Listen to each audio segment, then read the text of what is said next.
Les propongo a ustedes saludar a nuestro primer invitado, Oscar Cacho Cuartango, ex ministro de Trabajo de la provincia de Buenos Aires. ¿Qué tal, Cuartango? Gracias ¿Qué por tal? venir. Ya se dificulta, lo decíamos, digamos, en la presentación informal. Tantos años de ministro, Claro. se nos dificulta presentarlo Entrevistándolo como, como ministro, no mencionarlo como ministro, ¿no? ¿Qué tal, ministro? ¿Cómo le va? Le iba a decir. Bueno, si hay alguien que tiene entidad para hablar de las cuestiones de trabajo, después le vamos a preguntar en todo caso alguna cuestión en ese sentido de cómo dejaron ustedes la gestión en la provincia de Buenos Aires, es usted, justamente porque 8 años, las dos gestiones de Daniel Scioli al frente de la cartera de trabajo de la provincia de Buenos Aires. Pero además, y este me parece que es un dato interesante, según lo había anunciado el propio Scioli durante la campaña electoral, quien iba a ser el ministro de Trabajo a nivel nacional en el caso de que le tocara a él gobernar los destinos de la Argentina a partir del 10 de diciembre. Y en ese caso le pregunto, porque mucho se habla acerca de, en materia económica, y si hubiese ganado Scioli, hubiesen hecho lo mismo. Si hubiese ganado Scioli, en este caso en lo relacionado con el empleo, ¿hubiese pasado lo mismo que está pasando? De ninguna manera. Y fundamentalmente esto tiene que ver con un posicionamiento ideológico, con un posicionamiento político. Nosotros tenemos una visión de que gobernar es dar trabajo, de que el trabajo es la principal herramienta de inclusión social y también de que tiene que haber un Estado presente y comprometido, donde la economía esté al servicio del hombre, no el hombre al servicio de la economía, y que el Estado tiene que articular entre los empleadores y los trabajadores, defendiendo las fuentes de trabajo, porque es mucho más fácil y menos costoso preservar un puesto de trabajo que tener que crear un puesto que ya se perdió. Esto lo ha demostrado la experiencia y nosotros lo hemos demostrado con los hechos durante estos 8 años de gestión. No lo hemos predicado desde lo discursivo. Y, por ejemplo, producción y trabajo son dos cosas que van de la mano, porque para que haya trabajadores tiene que haber empresas, tiene que haber producción. Durante la gestión de Daniel Scioli se triplicaron los parques industriales en la provincia de Buenos Aires. Esto muestra un compromiso con el tema productivo y como consecuencia de ello se generaron los correspondientes puestos de trabajo. ¿Hubo un exceso de empleo público, como dicen desde el macrismo en estos últimos años? De ninguna manera, y le voy a poner un ejemplo puntual. En el caso del Ministerio de Trabajo, desde el 10 de diciembre del 2007 al 10 de diciembre del 2015 se incrementó la planta en 67 personas. 67 personas, no por ciento. No, 67 personas, 67 puestos de trabajo. Cierto es sí que se la mejoró cualitativamente, porque mucha gente se jubiló, se incorporaron técnicos en higiene y seguridad en el trabajo que pasaron a ser inspectores, cuando antes los inspectores en esa área eran idóneos, y por otro lado se incrementó considerablemente la cantidad de inspectores, es decir, se mantuvo la planta, pero se la mejoró cualitativamente. Por otro lado, desde el punto de vista salarial, en la provincia se eliminaron las famosas URPES, que eran sumas no remunerativas, que no las percibían los jubilados, se las sinceró sin pérdida de bolsillo para los trabajadores, es decir, con el costo de la seguridad social absorbido por el Estado, y se hizo extensivo ese beneficio a todo el conjunto de los jubilados. 8 años a la par del ministro de Trabajo de la Nación. Prácticamente se sabía de buena sintonía, buena relación con el ministro de Trabajo Nacional. Hubo una fuerte presencia del Estado en las empresas en este programa para tratar de evitar los despidos, esta suerte de inversión que hacía el Estado en las empresas, un nombre de un programa que ahora no me acuerdo. Repro. Sí, el Repro. En la provincia eran los PREVA, en Nación exactamente. PREVA en la provincia, Repro en la Nación. Sobre todo desde el 2009, ¿no? Más o menos. Bueno, ese fue un caso muy particular, la crisis global 2008-2009. Cuando afectaba la crisis, que los empresarios decían, se me está complicando, ahí va el Estado y invertía en tratar de evitar de que no haya despidos. Pareciera que eso se corrió y se aumentó la asignación por desempleo, que es algo que anunció también el presidente Macri. Ese es un aspecto positivo. La asignación por desempleo se financia con un aporte que hacen los trabajadores del mercado regularizado, del mercado registrado, en función de la ley 24.013. Sí.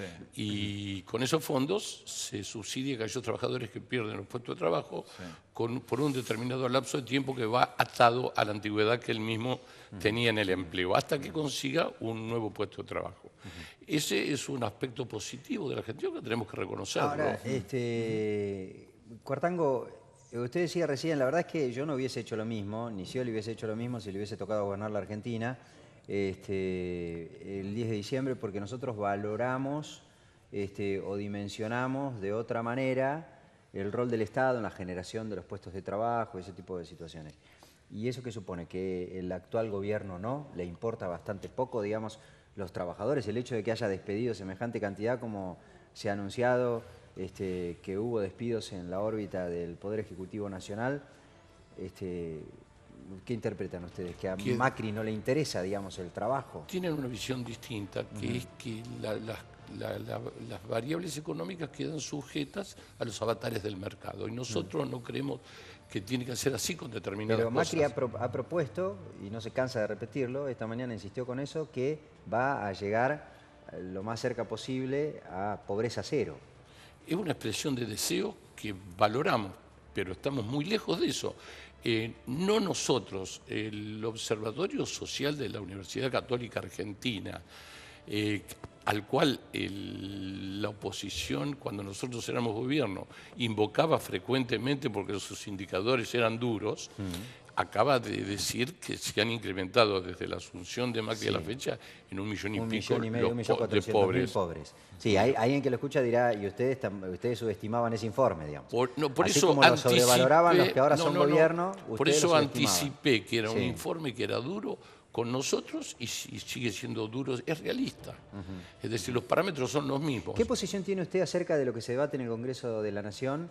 Yo le preguntaba esta mañana por radio al expresidente Duhalde acerca de si efectivamente la vez que se sancionó aquella ley como la que se discute por ahora en el Congreso de la Nación resultó ser un fracaso o no.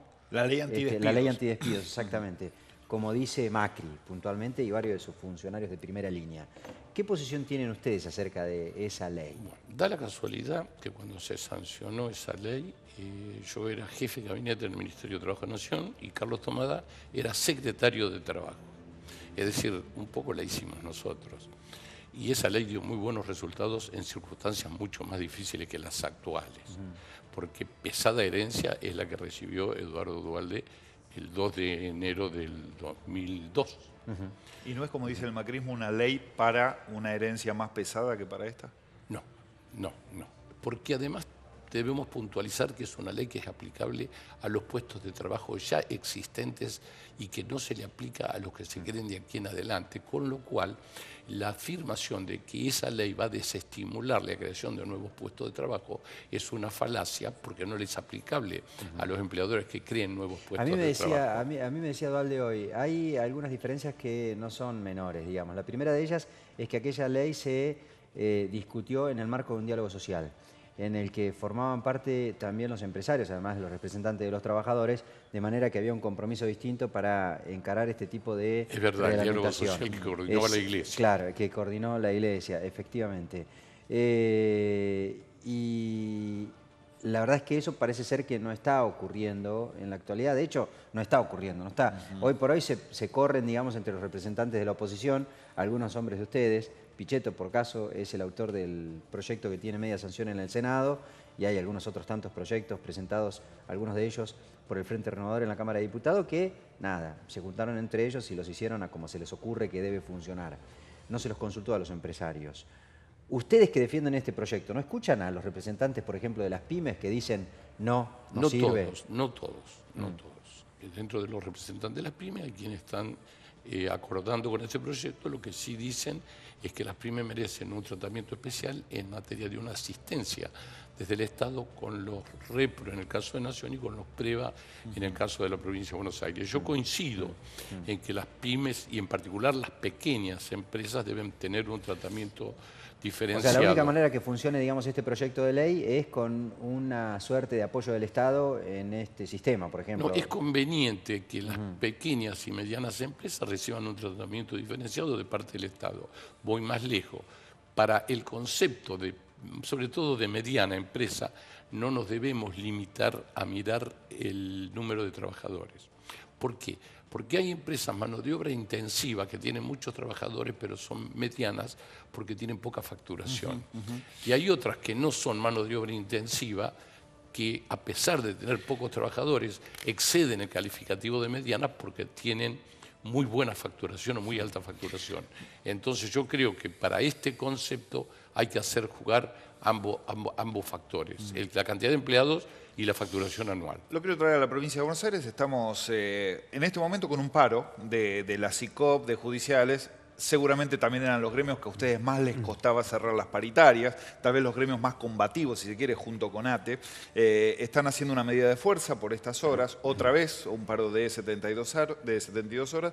¿Cómo observó la negociación que viene llevando adelante la gobernadora? Mire, nosotros tiene 8 años de negociación. En los 8 años de negociación, a excepción del 2014, que cerramos la negociación con un par de puntos por debajo de la inflación, todos los años cerramos la negociación con un incremento salarial por encima de la inflación, se tome el punto de referencia que se tome. Pero digamos, los representantes del oficialismo le podrán decir, bueno, así como a ustedes se les complicó cerrar empatando la inflación el último año, a nosotros se nos complica empatarla este año porque estamos en el mismo contexto de crisis. Ni siquiera se sabe muy bien cuál es la inflación. Vamos por partes. Estoy planteando una realidad concreta que es cómo cerramos nosotros las negociaciones colectivas y además en una metodología prolija donde se respetaban las mayorías y donde se determinaban cuáles eran las mayorías a extremo tal de que jamás eso dio lugar a un reclamo judicial. Vidal está haciendo lo mismo, Vidal está haciendo lo mismo. ¿Qué es lo que está haciendo? Y cerró las paritarias en función de lo que se supone que son las mayorías. La justicia no lo interpretó, yo no hablo juicio, la justicia no lo interpretó así. Un juez no, porque a ese juez que a nosotros también nos aplicó muchas cautelares, la Cámara Contenciosa Administrativa las revocó. En este caso la Cámara Contenciosa Administrativa las confirmó la medida y ordenó reabrir la paritaria. Es decir, yo digo, la justicia ordenó reabrir la paritaria. Si aceptamos el principio de división de poderes, la paritaria no está cerrada. Además, tenemos el mes de abril con la inflación más alta, 7 puntos. Sí, 8 algunas. Bueno, pero pongámosle 7 Entre 7 las que menos, pero hay algunas. 7 generosas. El estudio Desde Ferreres, los digamos, últimos habla hasta de 14 8,5%. Y la paritaria se cerró por el primer semestre en 15%, es decir, no es que estuvo un punto o dos. Ya va una pérdida, porque digamos, el primer cuatrimestre, la inflación, la acumulada de los primeros 4 meses del año, ronda los 20 puntos. Y la paritaria se habría cerrado con un 16% por el primer semestre. Exactamente. Estamos hablando de dos cosas completamente distintas. Me llamó la atención, me pareció ver, no sé si declaraciones suyas, me va a corregir Cuartango en todo caso, de alguna manera demostrar que la gestión Scioli nunca cerró una paritaria por decreto. ¿Puede ser que haya dicho eso? No. Porque la del 2013 fue por decreto. Sí, Estaba tratando de comparar situaciones complicadas las que afronta Vidal, esta idea de haber cerrado con los judiciales, que fue puntualmente, algo bastante parecido a lo que les pasó a ustedes con los docentes del 2013. Se cerró con los docentes por decreto, luego finalmente se llegó a un acuerdo en el marco paritario. De la misma manera, estaba pensando en situaciones recientes de la provincia. Que también ha sido, digamos así, difundida en forma errónea. Nosotros hubo un año que creo que también fue el 2012 o 2013, que estuvimos a punto de fraccionar el pago del primer medio aguinaldo. En el 2012. Bueno, pero luego... bueno, lo dividieron. Pero luego, no. Después sí. Se anunció que se iba a pagar en 4 cuotas. Cristina, como hizo tantas veces, de que no y ustedes no decían nada. Luego a ver si se enojaba la presidenta. No es así. Conseguimos el dinero mediante una ingeniería financiera y lo pagamos íntegramente. Digo esto porque se nos reprochó haber desdoblado el aguinaldo. Se estuvo a punto de desdoblarlo y finalmente se lo pagó. Bueno, fuerza muy fuerte hablando de que se les reprochó, algunos macristas o algunos funcionarios actuales salieron a contestarle a la preocupación de Scioli, que se manifestó el otro día, participó de la marcha, usted seguramente debe haber ido, de la marcha de las 5 centrales sindicales por el Día del Trabajador, en demanda en contra de los despidos, a favor de la ley. La marcha del 29 de abril, como se la conoce. En la provincia de Buenos Aires, la propia Vidal, y después varios de sus funcionarios de primera línea, salieron a decirle, bueno, la verdad es que resulta ser contradictorio que ahora Scioli se muestre tan preocupado por la situación de los trabajadores, porque cuando se fue de la provincia el año pasado ni siquiera me dejó plata para pagarle el mes de diciembre y el medio aguinaldo a los trabajadores. Que le dejamos una provincia quebrada es una falacia. Que le dejamos una provincia complicada no cabe ninguna duda. La provincia de Buenos Aires, como decía Daniel Scioli, es un país dentro de otro país y tiene muchas complicaciones. En particular, si se tiene presente de que está siendo discriminada en la coparticipación por los puntos perdidos, allá por los albores del retorno a la democracia y que nunca fueron recuperados.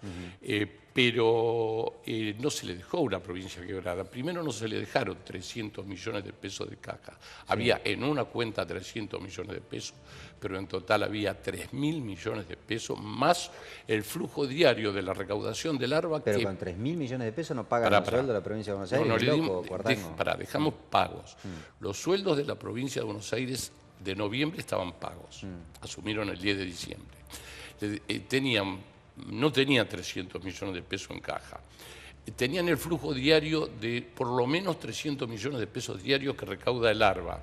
Tenían la posibilidad de endeudarse en, creo que 8.000 millones de pesos. 8.200 millones de pesos. Que Vidal, por una cuestión política que es de su exclusiva incumbencia y se la respeto, decidió no hacerlo y esperar el nuevo ejercicio. De eso doy fe. Yo hablé los primeros días de diciembre, cuando todavía eran gobierno, o los últimos días de noviembre del año pasado, cuando todavía eran gobierno la administración Scioli, con la ministra de Economía de la provincia de Buenos Aires, y entre otras cosas me dijo, estábamos por salir a colocar bonos para obtener fondos frescos, que además ya los tenían colocados, digamos. Era casi un trámite. Claro, dice, pero se nos ocurrió que lo que hay que hacer en este caso, porque ya ha ganado Vidal, es consultarle a quien eventualmente va a ser su ministro de Economía, y él nos dijo, no, nosotros vamos a encarar esa negociación en todo caso cuando asumamos. Pero efectivamente me lo dijo, todavía era gobierno de Daniel Scioli. En octubre del 2015 se pagaron 1.050 millones de dólares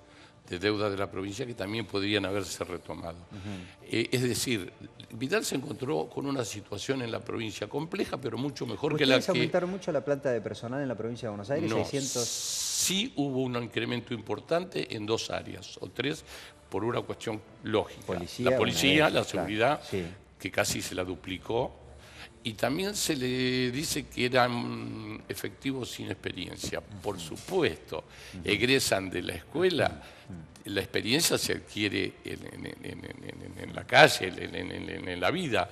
Ahora, también eran efectivos que no iban a ser destinados a complejas operaciones de secuestro de personas o de narcotráfico, sino a cuidar el orden callejero. La semana pasada en este programa estuvo Santiago Montoya y nos regaló una frase que nos pareció simpática, pero tal vez muestra una escena, le quiero consultar lo mismo. Dijo que él era sciolista mandato cumplido, que no se sentía ya en el mismo espacio junto al gobernador, sí, por supuesto dentro del espacio peronista, no digamos trabajando directamente para Daniel Scioli, sí, para el peronismo, bueno, un hombre, digamos, que por supuesto no abandona. ¿Usted? Yo soy sciolista. Sí. No tiene mandato cumplido. No tiene mandato cumplido. Renovó. ¿Y van a trabajar en todo caso para una eventual candidatura? Sí, hablando de lo que dijo algún hombre que en algún momento trabajó en el equipo de Daniel Scioli, el propio Scioli, también en este canal, la semana pasada, en una entrevista dijo que en realidad se quedó con muchas ganas y que tiene ganas de insistir. Chances de encarar en algún momento la revancha. Él la llamó en esos términos a la posibilidad. ¿Trabajan para eso o trabajan para qué, digamos, ahora? El Scioli dijo que se quedó con ganas y que va a encarar la posibilidad de tener revancha en el 2019, me parece que es legítimo y yo lo voy a acompañar porque creo que es un político que está capacitado para esas cosas. ¿Y por qué no llegó si tenía esa capacidad? Porque algunas cosas hicimos mal nosotros, porque veníamos de un proceso de gobierno muy largo y el desgaste de la gestión de gobierno es innegable. ¿Y Cristina colaboró para que caiga la figura de ¿Qué porcentaje de responsabilidad le achaca el sciolismo, o ustedes, los hombres que trabajaron con Scioli, trabajan, digamos, con el ex gobernador y ex candidato presidencial, a la estrategia electoral que diagramó la Casa Rosada, en este caso Cristina? En la derrota, digo, ¿no? Yo creo que habría que haber tenido más en cuenta las dirigencias locales y en la elaboración de las candidaturas. Es decir, no se pueden imponer todas las candidaturas desde arriba, sino que tiene que verse las realidades locales. Eso por un lado. Habría que haber morigerado el discurso, porque cuando uno hace un discurso muy ideologizado, le gusta a los que piensan como uno, a los votos que ya tienen. Hay que tratar de captar los votos de los zoológicos, digamos. Se quedaron cazando en el zoológico. Un poco así, habría que ir buscando los votos de los indecisos. Pero se supone que eso era lo que iba a aportar Scioli. Bueno, lo aportó Scioli. Y prueba de ello es que luego de 12 años de gestión perdimos por unos pocos votos. Es cierto, es cierto. Hizo buena elección, Scioli. Scioli no fue un candidato derrotado, fue un candidato que gracias a sus cualidades logró un resultado inmejorable, si no hubiera sido una derrota distinta. El mérito es de él. Veremos si quiere y si va a tener revancha, a ver cómo levanta Ocas. Exactamente. Gracias. Con esperar 4 años. Gracias, Cacho. Muy amable. Un gusto estar con ustedes.